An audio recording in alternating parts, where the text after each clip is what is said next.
예수께서 즉시 제자들을 재촉하사 자기가 무리를 보내는 동안에 배를 타고 앞서 건너편으로 가게 하시고 무리를 보내신 후에 기도하러 따로 산에 올라가시니라.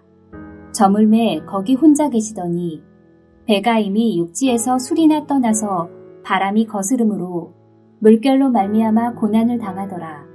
밤 사경에 예수께서 바다 위로 걸어서 제자들에게 오시니 제자들이 그가 바다 위로 걸어오심을 보고 놀라 유령이라 하며 무서워하여 소리 지르거늘 예수께서 즉시 이르시되 안심하라 나니 두려워하지 말라. 베드로가 대답하여 이르되 주여 만일 주님이시거든 나를 명하사 무리로 오라 하소서 하니 오라 하시니 베드로가 배에서 내려 무리로 걸어서 예수께로 가되 바람을 보고 무서워 빠져가는지라. 소리질러 이르되 주여 나를 구원하소서 하니 예수께서 즉시 손을 내밀어 그를 붙잡으시며 이르시되 믿음이 작은 자여 왜 의심하였느냐 하시고 배에 함께 오르매 바람이 그치는지라. 배에 있는 사람들이 예수께 절하며 이르되 진실로 하나님의 아들이로소이다 하더라.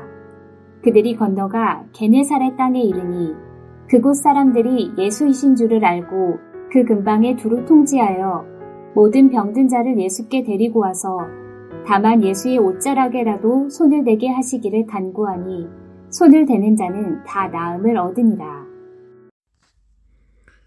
오늘 묵상 본문은 신약성경 마태복음 14장 22절부터 36절까지 말씀입니다. 주님만 바라보고 따르는 믿음이라는 제목으로 은혜를 나누고자 합니다. 마태복음의 저자는 세리 마태입니다.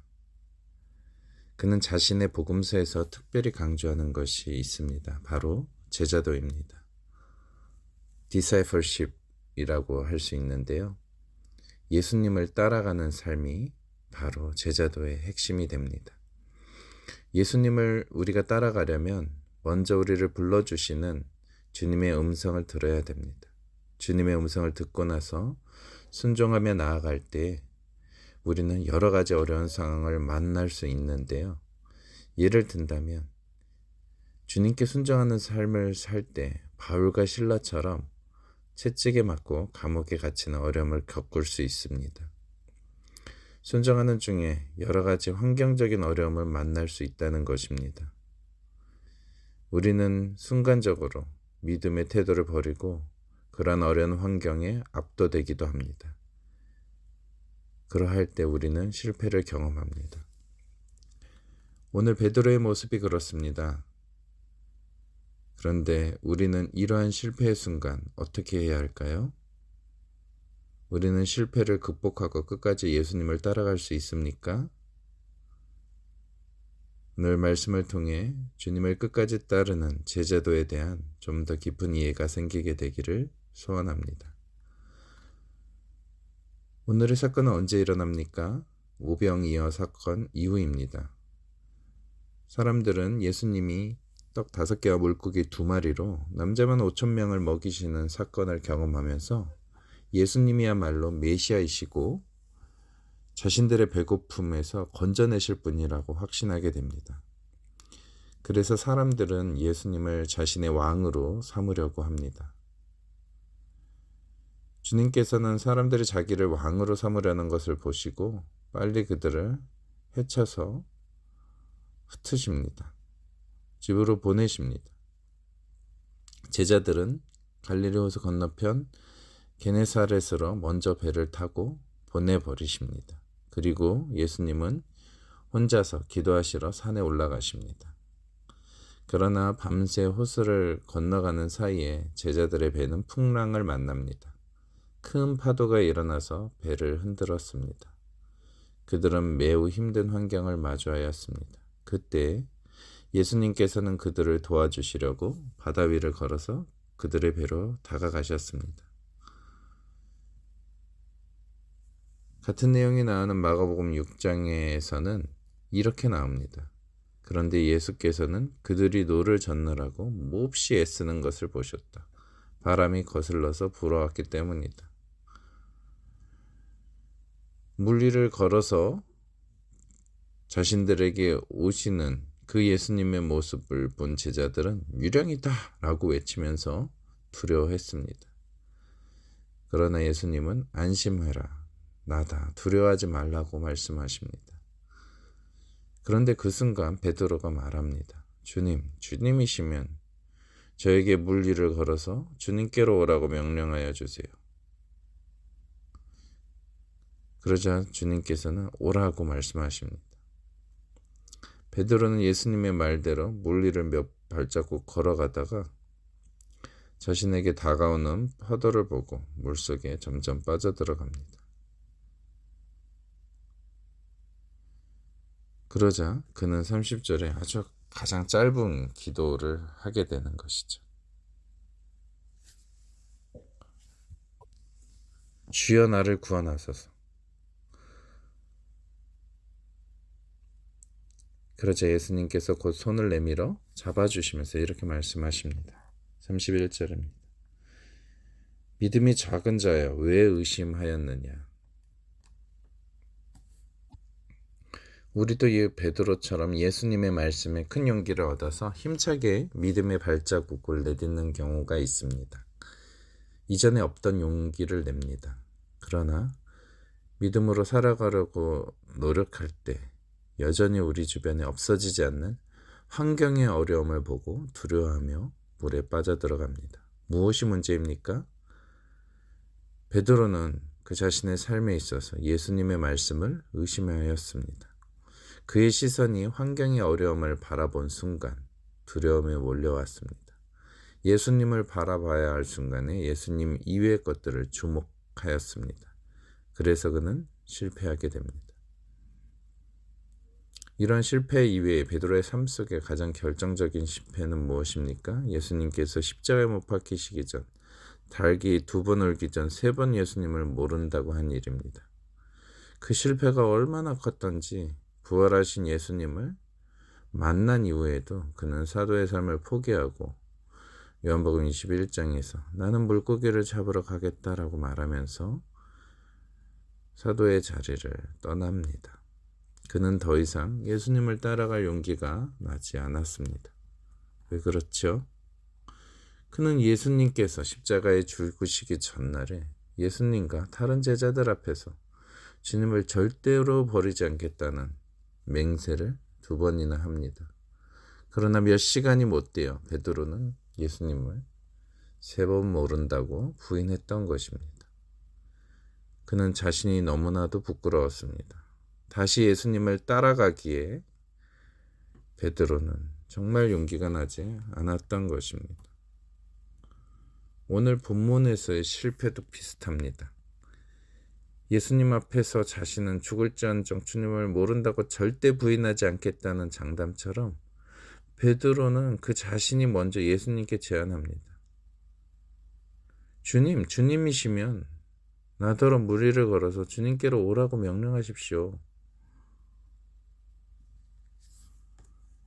처음에는 조금 물 위를 잘 가다가 바로 베드로는 물에 빠지게 되었습니다.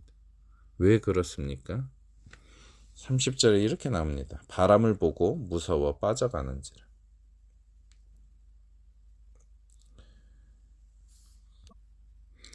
그는 큰 파도를 본 순간 물에 빠져들어갑니다. 우리의 눈이 예수님이 아니라 환경의 어려움만 본다면 그때 우리는 실패하게 됩니다. 베드로는 부활하신 주님을 만났음에도 자신의 실패한 모습만을 바라보며 사도의 삶을 포기하고 물고기나 잡으러 가겠다고 말했던 것입니다. 예수님께서 제자들 앞에서 오병이어의 기적을 일으키시기 전에 제자 빌립을 시험하셨던 본문이 요한복음에는 나옵니다. 빌립은 예수님께 환경만 바라보면서 주님, 우리에게 돈이 없습니다.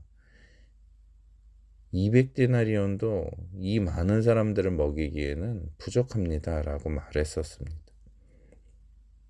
오늘 본문의 베드로도 그리고 빌립도 다른 제자들도 환경을 봅니다. 우리도 그들처럼 자신의 연약한 모습만 봅니다. 자신의 능력이 부족한 모습, 실패한 자신의 모습만 바라봅니다. 그리고 결론 내립니다. 예수님, 저는 안 됩니다. 저는 능력이 없습니다. 저는 예수님을 배반했던 사람입니다. 예수님은 제 주변의 환경이 너무나 어렵습니다. 그래서 주님을 따라갈 수 없습니다.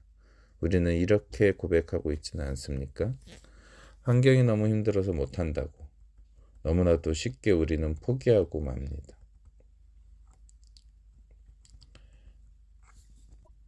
우리는 과거에 자신이 실패했던 기억을 떠올리며 주님, 저는 실패자입니다. 주님, 저보다는 다른 사람을 찾으시는 게 좋겠습니다. 저보다 더 훌륭한 사람들이 많지 않습니까? 라고 말씀하는 경우 많지 않습니까? 그러나 주님께서는 실패 속에 빠져드는 베드로에게 이렇게 말씀하셨습니다. 31절입니다. 예수께서 즉시 손을 내밀어 그를 붙잡으시며 이르시되 믿음이 작은 자여 왜 의심하였느냐. 주님은 그를 붙잡아 주십니다. 그리고 그의 문제의 본질이 무엇인지 말씀하십니다. 그것은 의심이었습니다. 주님을 믿지 못하고 의심하였던 것입니다. 예수님께서 나를 부르셨을 때 나의 연약함을 모르고 부르셨을까요? 내가 실패하리라는 것을 모르고 제자로 부르셨을까요? 예수님께서는 이미 베드로가 자신을 3번 모른다고 할 것을 알고 계셨습니다. 우리가 예수님을 배반할 것을 아시면서 주 예수님은 우리를 주님의 제자로 부르셨다는 것을 잊지 마시기 바랍니다. 예수님은 다 알고 계십니다. 우리가 얼마나 연약한지, 우리가 얼마나 쉽게 죄에 빠지는지, 우리가 얼마나 자주 실패할지를 모두 알고 계십니다. 그 모든 것을 알고 계심에도 불구하고 주님은 우리를 제자로 부르신 것입니다. 주님께서 베드로를 처음 만나셔서 제자로 부르실 때 이렇게 말씀하셨습니다. 나를 따라오너라. 나는 너를 사람을 낚는 업으로 삼겠다. 오늘 마태복음 본문 14장에서는 예수님께서 베드로에게 이렇게 말씀하십니다. 29절입니다. 오라 하시니. 우리는 우리의 연약한 모습 그대로 예수님께 가면 됩니다. 인간의 힘으로 절대로 바다 위를 걸을 수 없습니다. 그러나 예수님의 말씀을 믿는 믿음으로는 우리는 물 위를 걸을 수 있습니다. 말씀 맺겠습니다. 예수님을 따라가는 삶, 제자도를 실천하는 삶에서 실패하지 않으려면 우리는 무엇을 해야 할까요? 우리는 예수님을 바라보아야 됩니다. 환경의 어려움을 바라보아서는 안 됩니다. 우리의 믿음의 시선이 예수님께 고정되어야 됩니다. 둘째로 우리는 예수님의 음성을 들어야 합니다. 오라는 음성. 나를 따라오너라. 나는 너를 사람을 낚는 업으로 삼겠다라는 음성을 들어야 됩니다.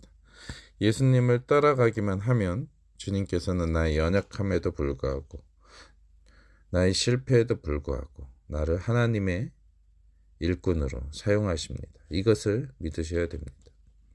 베드로는 주님께로 다시 나와 주님을 따르기 시작했습니다. 그래서 사도행전에서 베드로의 모습은 어떻습니까? 수천 명의 사람들을 주님께로 이끄는 승리의 삶의 모델이 됩니다. 성도님들 가운데 혹시 실패하셨습니까? 주님께로 나아오십시오. 주님을 바라보고 그 실패한 자리에서 일어나 다시 주님을 따르십시오. 주님께서는 우리를 회복시키십니다. 주님은 베드로를 한 번 부르고 나서 그가 실패한 순간 그만두신 것이 아닙니다. 계속해서 그를 부르십니다. 실패의 자리로 찾아오셔서 주님께서 요한복음 21장 19절에 이렇게 다시금 말씀하셨습니다. 나를 따르라. 지금도 예수님께서는 계속해서 우리를 향해서 이렇게 말씀하십니다. 나를 따르라. Follow me. 이 음성을 듣고 날마다 주님을 따라가는 우리 모두가 되기를 소원합니다. 혹시 성도님들 중에 계속 승리하고 계십니까? 조심하시기 바랍니다. 우리의 시선이 주님을 바라보지 않고 환경을 다시 바라본다면 또다시 넘어질 수 있다는 사실입니다. 그러므로 우리 모두 영적으로 깨어 있어서 언제나 주님만 바라보고 주님만 따라가는 믿음의 삶을 살게 되기를 소원합니다. 기도하시겠습니다. 사랑의 주님, 우리가 실패한 그 순간, 환경의 어려움만 바라보고 주님을 바라보는 것을 잊어버린 순간, 우리는 넘어지고 실패하게 됩니다. 그렇지만 그 순간에 우리가 다시 주님을 바라보며 주님께 나아가고 주님을 따라가기 시작할 때 주님께서는 우리를 회복시키시고 다시 하나님 나라의 위대한 일꾼으로 우리를 사용하실 줄 믿습니다. 혹시 우리 가운데 믿음의 실패로 인해서 좌절 가운데 고통스러워하는 성도님들이 계십니까? 주님 붙잡아 주시고 다시금 믿음의 용기를 불어넣어 주셔서 주님을 따라갈 수 있도록 주님께서 우리의 연약한 믿음을 굳세게 하여 주옵소서. 우리의 모든 삶을 주님께 맡깁니다. 주께서 주관하시고 통치하여 주옵소서. 예수님 이름으로 기도드립니다.